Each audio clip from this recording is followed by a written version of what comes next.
नमस्कार, मैं हूं दीपाली राणा। आप देख रहे हैं CNBC आवाज़। आपके तमाम सवाल इस शो में हम करते हैं शामिल, फिर चाहे वो ट्रेडिंग पोजीशंस हो, आपकी इन्वेस्टमेंट पोजीशंस हो। हमारे एक्सपर्ट्स आपको एडवाइस देते हैं। ट्रेड्स भी हम एक्सपर्ट से समझते हैं। कैसे आप अपने क्वेश्चंस हम तक पहुंचा सकते हैं, जो भी स्टॉक स्पेसिफिक क्वेरीज हैं, आप व्हाट्सएप के थ्रू, ईमेल के थ्रू, सोशल प्लेटफॉर्म्स के थ्रू कनेक्ट कर सकते हैं। नोट कीजिए तरीका इस शो में पार्टिसिपेट करने का। 7045220000 हमारा व्हाट्सएप नंबर है। आप ईमेल कर सकते हैं। आप फेसबुक, ट्विटर पर जाएंगे तो CNBC आवाज़ के हैंडल पर जाकर आप #आस्क आवाज़ लिखकर अपने सवाल हमें लिख भेजिए। हमारे साथ आज है इक्विनॉक्स के रिसर्च एडवाइजर पंकज रांदड़। पंकज नमस्कार। सेशन का रिकैप लेकर आते हैं। कारोबारी हफ्ते के पहले दिन बाजार में एक दायरे में ट्रेड हुआ। सेंसेक्स फ्लैट क्लोज हुआ। निफ्टी भी बिना बदलाव के 25,461 पर बंद हुआ। मिड कैप इंडेक्स में हल्की गिरावट देखने को मिली। डिफेंस, IT, मेटल्स पर दबाव देखने को मिला। FMCG स्टॉक्स में अच्छी खरीदारी हुई। Oil and gas, realty index हल्की बढ़त पर बंद हुए। निफ्टी बैंक देखेंगे तो 83 पॉइंट गिरकर 56,950 पर बंद हुआ। निफ्टी के 50 में से 28, सेंसेक्स के 30 में से 18 शेयर में गिरावट दर्ज हुई। FIs की खरीदारी हुई 321 करोड़ की। DIs ने भी खरीदारी की है 1853 करोड़ की। तो यह है संस्थागत निवेशकों के आंकड़े आज के कारोबार के। अब अगले सेशन की तैयारी करते हैं। पहले लेते हैं आउटलुक। पंकज नमस्कार, बताइए क्या आउटलुक निफ्टी बैंक निफ्टी पर? जी, good evening Deepali ji and good evening everyone. Deepali ji, देखिए, जहां तक निफ्टी की बात है, आज हम पूरे दिन एक घंटे की इनसाइडर बार के अंदर जो है वो मार्केट का कारोबार देखे हैं। मुझे लगता है कि लोअर लेवल पे बाइंग रिज्यूम होगी। 25,500 25,400 की जो रेंज है काफी इंपॉर्टेंट रहेगी। 25,400 पे एक बहुत कॉन्फिडेंट सपोर्ट नजर आ रहा है। कोई भी डिप अगर मार्केट में मिलता है तो डेफिनेटली बाय करने की सलाह रहेगी। सिमिलरली अगर हम लोग बैंक निफ्टी में देखते हैं तो बैंक निफ्टी में मोर और लेस रुझान वही है, लेकिन थोड़ा सा चौपी लगता है बैंक निफ्टी यहाँ से। 57,400 के ऊपर स्ट्रांगली खरीदारी की सलाह रहेगी। तब तक के लिए नो ट्रेडिंग जोन रहेगा बैंक निफ्टी के अंदर। मुझे लगता है कि निफ्टी ज्यादा प्रोमिनेंट प्लेसमेंट है अभी। ओके, स्टॉक स्पेसिफिक स्ट्रैटेजीज आपकी? जी, दीपाली जी, देखिए, पहला जो ट्रेड रहेगा डेफिनेटली FMCG से ब्रिटानिया पे नजरें हैं। ब्रिटानिया के फ्यूचर्स के अंदर बाय करने की सलाह रहेगी 5,890 से 5,900 के लेवल पे। 5,820 का एक स्टॉप लॉस लगाना है। 6,050 6,150 के टारगेट रहेंगे।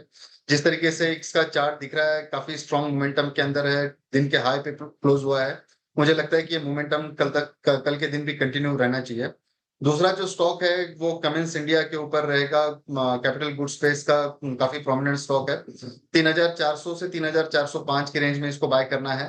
3,355 रुपए का इसका एक स्टॉप लॉस मेंटेन करना है। टारगेट जो है 3,485 और 3,535 रुपए के, ऐसे दो टारगेट्स हम लोग विटनेस कर सकते हैं। ओके, चलिए अब क्वेरीज को करते हैं शामिल। पहले व्यूअर राजेंद्र हमारे साथ कनेक्टेड हैं नई दिल्ली से। राजेंद्र जी नमस्कार, बताइए क्या सवाल है आपका? नमस्कार मैडम। मेरे दो सवाल है, अगर आप ले लें तो मेहरबानी। एक तो ये फाइजर है। सवाल लेंगे। फाइजर है, 20 शेयर है 5850 के हिसाब से, 5850। ओके, तो जो है डिविडेंड दे रहा है, स्टॉक कौन सा आपके पास? रुपए परसों डिविडेंड दे रहा है। एक्स रेट है परसों भी 150 रुपए पर शेयर। तो मुझे होल्ड रखना चाहिए या क्या करना चाहिए इसको? 50 है जी। तो आपने मुझे बताइए, आपने ये ट्रेडिंग के लिए लिया है ये स्टॉक? वैसे मतलब कुछ दिनों के लिए खरीदा था आपने ये स्टॉक? नहीं, मैं महीना 2 महीना रख सकता हूँ। अगर इसमें कोई ये हो भाई मेरा रेट आ जाएगा 6,000 रुपये।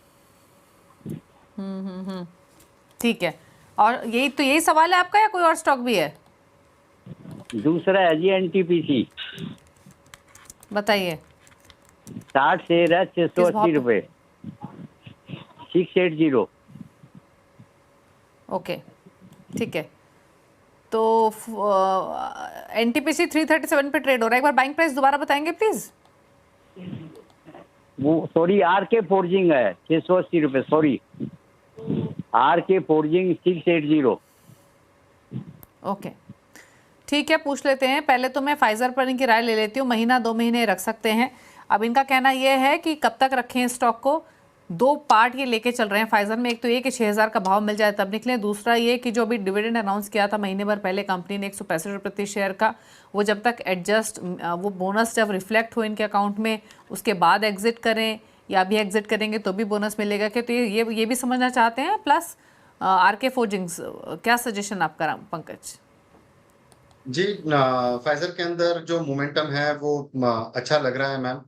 मुझे लगता है कि इसके अंदर जो स्टैंडर्ड स्टॉप लॉस होना चाहिए वो 5,720 रुपए का एक स्टॉप लॉस यहाँ पे मेंटेन करना चाहिए। 6,000 6,050 के टारगेट्स यहाँ पे देखने मिल सकते हैं। मेरे मेरे ख्याल से फाइजर ये स्टॉक इसको होल्ड करने की सलाह रहेगी। ओके, तो होल्ड करने की सलाह है फाइजर, आप बने रहिए, फिलहाल यही सजेशन है आपके लिए। अगला सवाल लेते हैं, विश्वनाथ हैं सिंधु दुर्ग से। विश्वनाथ जी नमस्कार। नमस्कार मैडम। हेलो बताइए क्या सवाल है आपका।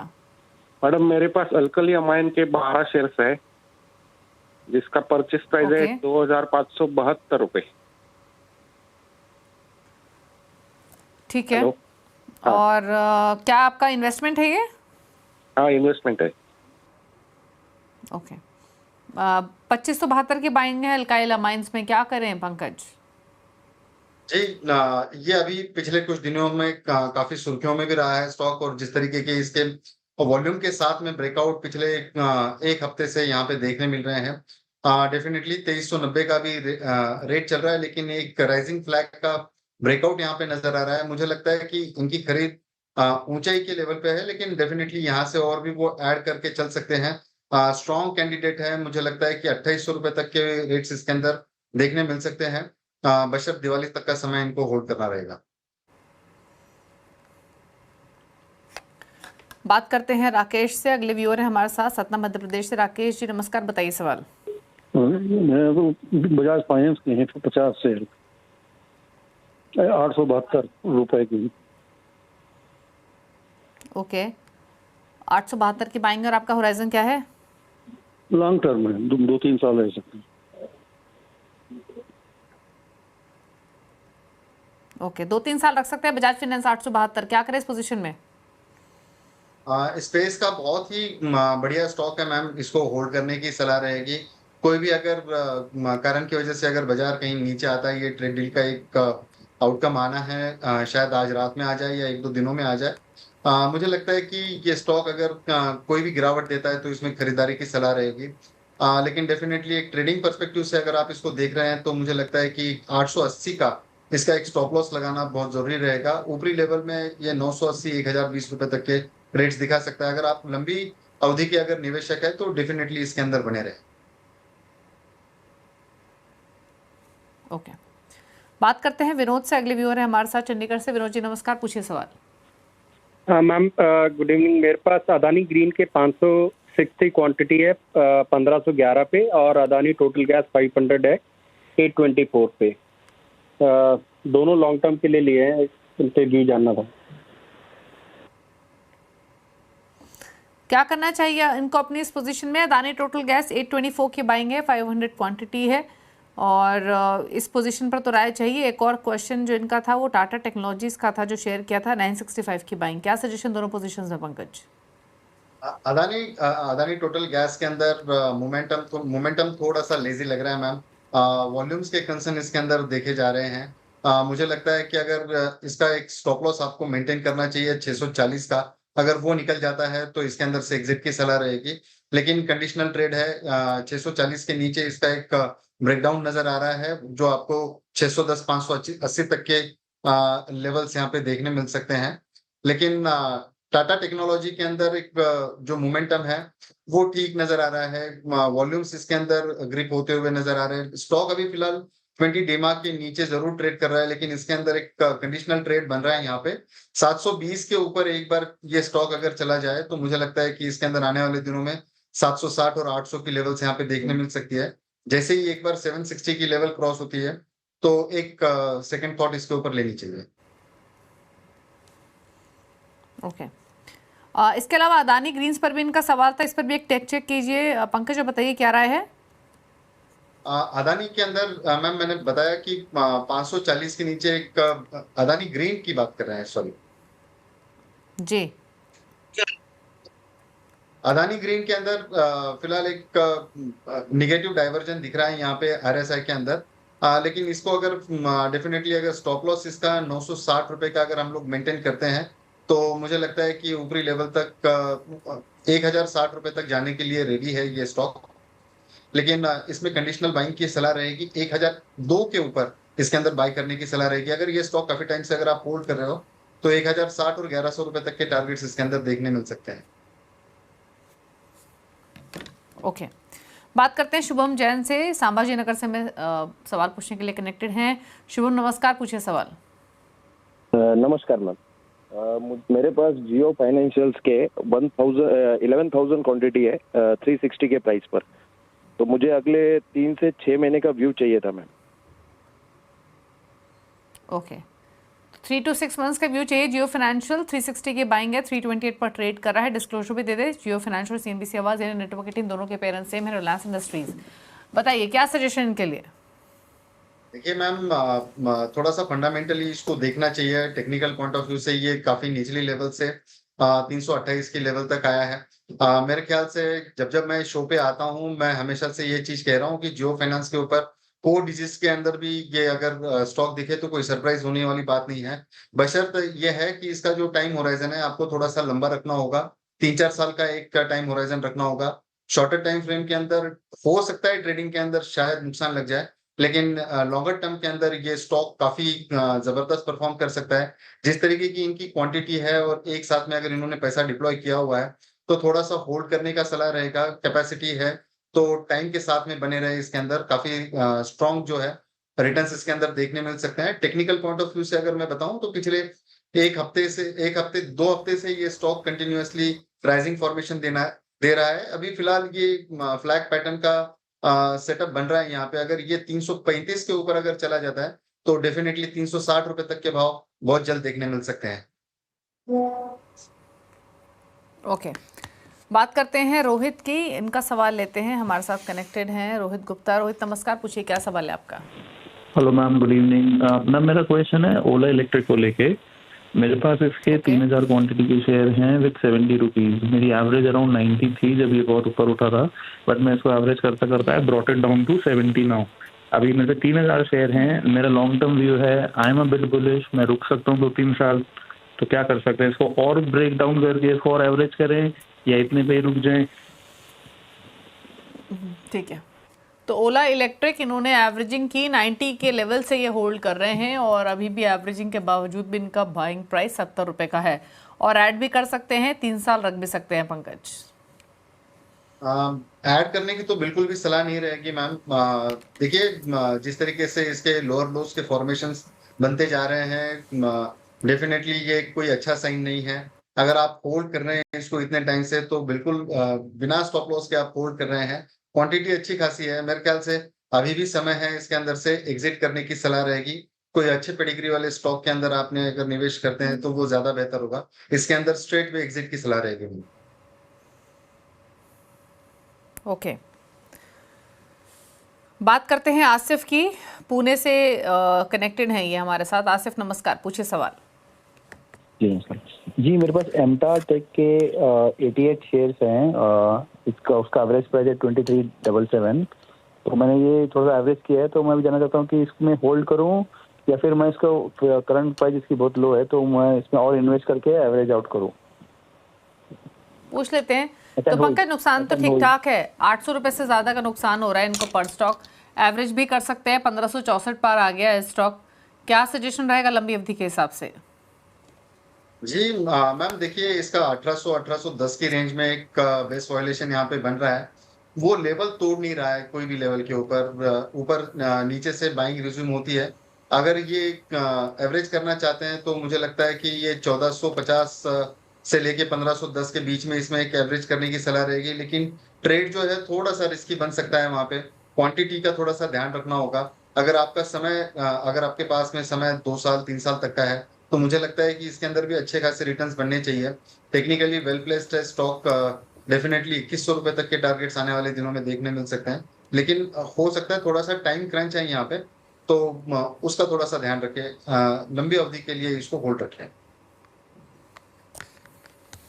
ओके, होल्ड करने की सलाह है लॉन्ग टर्म के हिसाब से। राहुल से कनेक्ट करते हैं। राहुल हमारे साथ हैं मुंबई से। राहुल नमस्कार, पूछिए सवाल। या मेरे पास NOCIL के 1500 शेयर है, अभी 200 के भाव में बाय किए है। तो मेरा व्यू लॉन्ग टर्म है, तो मेरे को टारगेट्स देखने कितने तक जा सकता है। ओके, आपका खरीदारी का प्राइस क्या है? 200। ओके, नो सेल पर राय चाहिए, इनके भाव के आसपास ही है पंकज? जी, नोसेल अभी 196 पे फिलहाल ये ट्रेड कर रहा है। रिसेंट अगर इसके हाई हम लोग देखते हैं तो 203 204 तक के ऊपर आया है। डेफिनेटली अगर लंबी अवधि के लिए ये स्टॉक को अगर होल्ड रखते हैं तो 220 रुपए तक के टारगेट्स यहाँ पे आते हुए नजर आ सकते हैं, जो कि इसका एक 200 डेमा का जो है रेजिस्टेंस वहां पे नजर आ रहा है। तो 220 के ऊपर एक बार डेफिनेटली थॉट लेनी चाहिए यहाँ पे। फिलहाल ये जो होल्डिंग की सलाह है वो टेक्निकल के ऊपर एक रेजिस्टेंस के हद तक वहां पे रखने की सलाह रहेगी। लोअर साइड में इसका 190 रुपए का स्टॉप लॉस इसको मेंटेन करने की सलाह रहेगी। ओके, सोनू से बात करते हैं। सोनू राठौर पुणे से कनेक्टेड है। सोनू नमस्कार, पूछिए सवाल। नमस्ते मैम, मेरे पास रिलायंस और बीपीसीएल के शेयर है मैम। रिलायंस के 1220 पे है मेरे, 1220 पे 120 शेयर है मेरे पास में, और बीपीसीएल के 380 पे 500 शेयर है। लॉन्ग टर्म है? हाँ जी, मैं 8 से 10 साल का पूछना चाहती हूँ सर से कि मैं रखूँ या क्या करूँ। तो एक्सट्रीम, बिल्कुल एक्सट्रीम लॉन्ग टर्म व्यू है। और बीपीसीएल 380, रिलायंस 1220। रिलायंस के लिए डिस्क्लोजर सीएनबीसी आवास को स्वामित्व फाइनेंस इंडस्ट्रीज के हाथों में ही है। तो बताएं दोनों स्टॉक से किस तरीके की स्ट्रैटेजी रखेंगे पंकज? लास्ट वीक भी मैं रिलायंस के ऊपर जब सवाल आया था मैम, काफी स्ट्रॉन्ग कन्विक्शन के साथ में बोल रहा था कि 1610 रुपए तक के टारगेट्स इसके अंदर आने वाले समय में देखने मिल सकते हैं। 1540 का भी फिलहाल रेट चल रहा है। मुझे लगता है कि यहाँ से आगे अगर ये और भी 1650 रुपए तक भी जाता है तो कोई सरप्राइज होने की बात नहीं रहेगी। काफी स्ट्रॉन्ग मोमेंटम में है ये स्टॉक, और 26 जून के बाद में एक जो ब्रेकआउट दिया है, कंटिन्यूअसली ग्रीन टेरिटरी में ही काम कर रहा है। मुझे लगता है कि इसके अंदर स्ट्रॉन्ग होल्ड करने की सलाह रहेगी। कोई भी डीप अगर 1510 तक अगर आता है तो यहाँ पे खरीदारी की सलाह रहेगी। आप इसको स्टॉप लॉस ट्रेल करके चलिए 1450 रुपए का, जो कि अगर आप ट्रेडिंग के लिहाज से देख रहे हैं तो टारगेट ऊपरी लेवल पे 1610 1650 एक एक्सटेंड कर देता हूँ टारगेट यहाँ। और बीपीसीएल के अंदर जो स्ट्रक्चर बना हुआ है, काफी स्ट्रॉन्ग मोमेंटम कल के सत्र में और आज के सत्र में देखने मिला है। एक फ्लैग पैटर्न का ब्रेकआउट प्लस सिमेट्रिकल ब्रेकआउट यहाँ पे डेली चार्ट फ्रेम पे देखने मिल रहा है। मुझे लगता है कि 350 की लेवल है। आज के दिन का जो लो है बिल्कुल उसके थोड़ा नीचे 340 342 के आसपास का एक स्टॉप लॉस इसको मेंटेन करे, और इसका जो मोमेंटम है ये एंजॉय करें यहाँ पे। मुझे लगता है कि 370 385 रुपए तक के भाव यहाँ पे आने वाले सत्रों में देखने मिल सकते हैं। ओके, बात करते हैं संदीप की। एक एसएमएस के थ्रू सवाल भेजा है बेयर क्रॉप साइंस पर। 40 शेयर 5700 खरीदारी का प्राइस है, लंबी अवधि का व्यू है, क्या करें दोनों पोजीशंस में? जी, बेयर कॉर्पोरेशन के अंदर आज के दिन में थोड़ी गिरावट जरूर देखने मिली है। डेली टाइम फ्रेम के ऊपर एक डब्ल्यू पैटर्न का एक ब्रेकआउट यहाँ पे देखने मिला है, लेकिन वॉल्यूम्स के कंसर्न्स है मैम इसके अंदर, काफी स्ट्रॉन्ग कंसर्न्स यहाँ पे दिख रहे हैं। मुझे लगता है कि अगर यहाँ पे अगर ये ट्रेड इनका फंसा हुआ नहीं है तो एग्जिट की सलाह रहेगी। अगर आप इसको ट्रेडिंग के लिहाज से देख रहे हैं तो 6290 रुपए का एक stop loss daily time frame की क्लोजिंग के ऊपर मेंटेन करें, और इसका मोमेंटम आप चलने दे सकते हैं। ऊपरी लेवल पे 6550 रुपए तक के भाव दिखते हैं। बेटर रहेगा कि यहाँ से वो एग्जिट करें। ठीक है, एक सवाल फैजल ने भेजा है, और इन्होंने भेजा है हैदराबाद से आईओएल केमिकल पर 101 शेयर्स 138 इनका भाव है।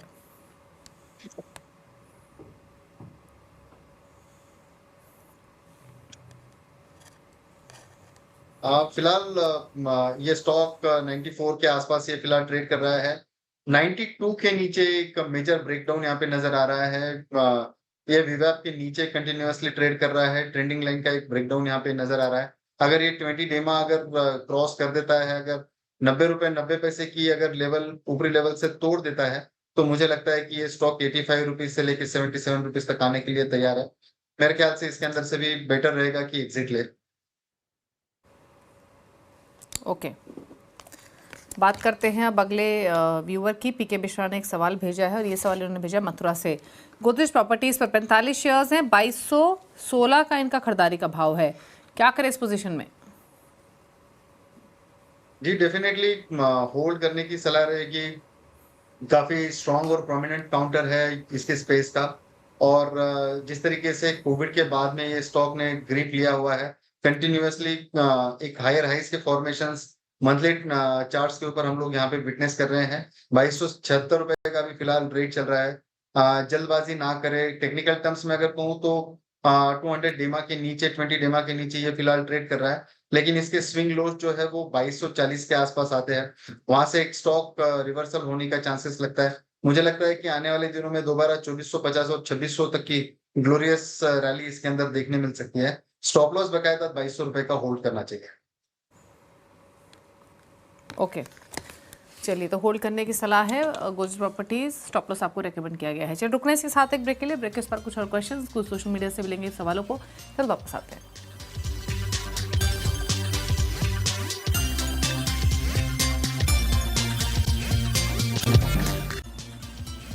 आप देख रहे हैं CNBC आवाज़। पंकज हमारे साथ मौजूद हैं आपकी क्वेरीज को आंसर करने के लिए। सोशल से पहले कुछ क्वेश्चंस को पिक करते हैं। पिंको एक सवाल भेज रहे हैं, टलब्रॉस ऑटो पर 87 के बाइंग है, 600 शेयर्स हैं, 2.5 साल से होल्ड कर रहे हैं, रख सकते हैं थोड़े और टाइम भी, एग्जिट कर ले, क्या सजेशंस?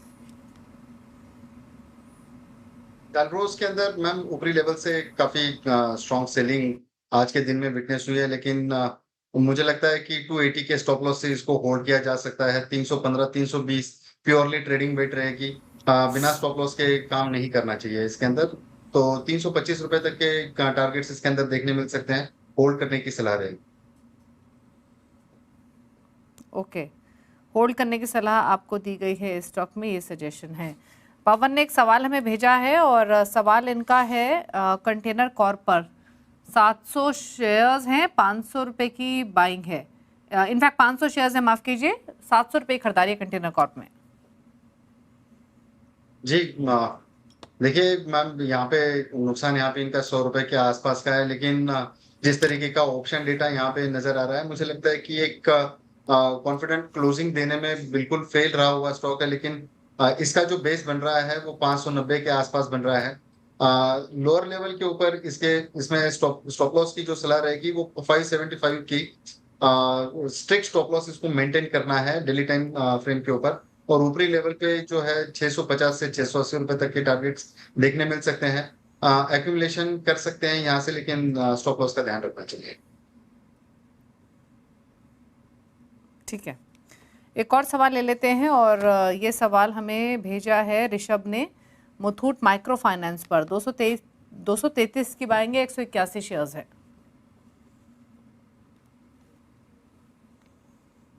मैम इसके अंदर स्ट्रिक्टली एग्जिट की सलाह रहेगी। कोई भी जंप अगर इस स्टॉक में अगर देखने मिलता है 160 के आसपास, तो वहां से एग्जिट करने की सलाह रहेगी। पिछले काफी दिनों से ये स्टॉक जो है लोज के फॉर्मेशन यहाँ पे देखने मिले थे। सिर्फ पिछले 2 हफ्तों से ये स्टॉक के अंदर अच्छी खासी ग्रिप देखने मिली है। 125 के ऊपर ये स्टॉक चलना शुरू हुआ है। मुझे लगता है कि 160 तक की इसके ऊपर की रेंज है, वहां से स्टॉक एग्जॉस्ट हो सकता है। तो sell on rise would be the best strategy. 5-6 रुपए और यहाँ से मिल सकते हैं, लेकिन लॉन्गर टर्म में ये स्टॉक जो है कोई अच्छा खासा प्रदर्शन करते हुए नजर नहीं आता। ओके, बात करते हैं अब दिव्यांश पांडे की। इन्होंने भोपाल से सवाल भेजा है। SBI पर 5100 शेयर्स हैं और 187 की बाइंग है। इनफैक्ट अगर ये बाइंग है तो काफ़ी पुरानी होल्डिंग होगी इनकी और शानदार मुनाफे में है फिर तो। 5100 in State Bank of India, 187 buying. जी इसके अंदर डेफिनेटली होल्ड करने की सलाह रहेगी। देश के सबसे बड़ी बैंक है, काफी स्ट्रॉन्ग जो है इसके आउटकम दिख रहे हैं यहाँ पे, और जिस हिसाब से टेक्निकली प्लेस्ड है ये 20 डेमा के ऊपर फिलहाल ये ट्रेड कर रहा है। मुझे लगता है कि इनका नजरिया काफी लंबा है, लंबे निवेशक है ये, तो इसको होल्ड करने की सलाह रहेगी। ये स्टॉप लॉस जरूर ट्रेल करके चल सकते हैं। 740 रुपए तक का एक स्टॉप लॉस काफी बड़ा स्टॉप लॉस होता है यहाँ से, लेकिन फिर भी 8% के आसपास का एक स्टॉप लॉस यहाँ से मेंटेन करना चाहिए। ऊपरी लेवल पे मुझे लगता है कि ये 880-940 रुपए तक के भाव देखने मिल सकते हैं। लंबे निवेशक है तो इसको डेफिनेटली होल्ड करना चाहिए, चाहे जब भी नीचे मिले तो इसके अंदर वैल्यू एडिशन ही होगा अगर इसको खरीदारी करके चलते हैं। ओके, तो ये रही सलाह आपके लिए SBI पर होल्ड करने की सलाह है, बने रहें इस पोजीशन में, यही सजेशंस है। चलिए, सवाल तो इतने ही शामिल करेंगे इस शो में। अगर आपके पास कोई भी क्वेरीज है तो आपके जरिया मालूम है शो में पार्टिसिपेट करने का। लेकिन पंकज, आपकी तरफ से कोई क्लोजिंग कमेंट? जी, जो भी सलाह मैंने दी है वो मेरी अपनी निजी राय है। आप अपने वित्तीय सलाहकार से जरूर इसका राय मशवरा करके ही अगला डिसीजन लेना चाहिए। शुक्रिया आपका इस शो में आने के लिए। इसी के साथ इस शो में तो इतना ही। ब्रेकफास्ट बार भी खबरें जारी है CNBC आवाज पर। नमस्कार।